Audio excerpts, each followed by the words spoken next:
Australian artist Margaret Preston. Margaret Preston's vibrant paintings and prints of Australian flowers, animals, and landscapes have delighted the Australian public since the early 1920s. Margaret Preston was born Margaret Rose McPherson in Port Adelaide, South Australia in 1875, the daughter of David McPherson, a Scottish marine engineer, and his wife Prudence Lyle. She and her sister were sent at first to a private school, but when family circumstances changed, her mother took the girls to Sydney, where Margaret attended a public high school. She decided early in life to become an artist and took private art lessons. In 1888, she trained for several months with Sydney landscape painter William Lister, and in 1893 enrolled at the National Gallery of Victoria Art School, where she studied for just over 4 years. In 1898, after her father died, Margaret returned to Adelaide to study and then teach at the Adelaide School of Design. Her early artwork was influenced by the German aesthetic tradition, in which subjects of the natural world were depicted in a true-to-life manner. Margaret's first visit to Europe in 1904 and her studies in Paris, France had little impact on this naturalism that dominated her work from this early period. However, some 8 years later, after returning to Paris, she began to recognize the decorative possibilities of art. With the outbreak of the First World War, Margaret traveled to England, where she had exhibitions and continued her studies of art. She was a student of pottery, but at some time developed her interest in various techniques of printmaking and design. In England's West Country, she taught basket weaving at a rehabilitation unit for servicemen. It was on board a boat returning to Australia that she met wealthy businessman William Preston, whom she married in 1919. Together, Margaret and William settled in the Sydney harbourside suburb of Mosman.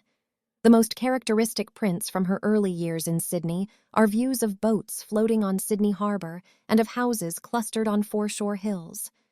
Although Sydney was their home, the couple travelled regularly, both overseas and within Australia. Her first major showing in Australia was with her friend Thea Proctor in exhibitions in Melbourne and Sydney in 1925. Many of Preston's prints were hand-colored in rich scarlet reds, blues, and greens, and all of them were set in Chinese red lacquer frames. Harbour views were again prominent, but in comparison with earlier artworks, they were compact and busy. Using striking contrasts of black and white combined with elaborate patterns and repetitions. Other prints from this period featured native flora. It was with these still-life subjects that she convinced the public that Australian native flowers were equal in beauty to any exotic species. From 1932 to 1939, Preston moved away from Sydney and lived with her husband at Barora on the upper reaches of the Hawkesbury River.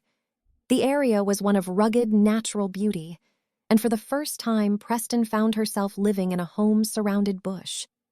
Prior to this, the native flowers that featured in her paintings and prints had been purchased from local florists. They now grew in abundance around her home.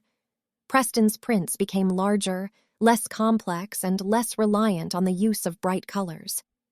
Flowers were no longer arranged in vases, and Preston began to concentrate instead on flowers that were growing wild.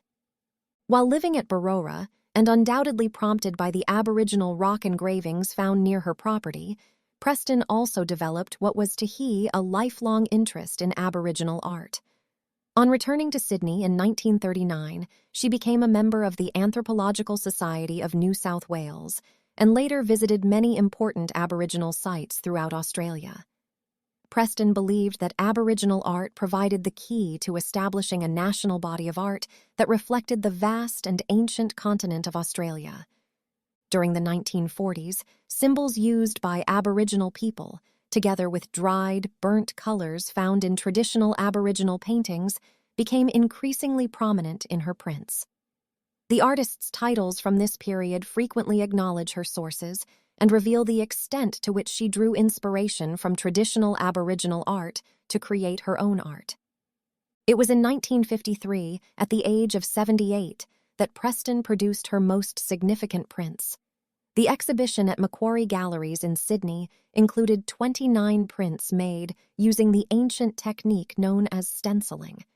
Many of the artworks in the exhibition incorporated her fusion of Aboriginal and Chinese concepts.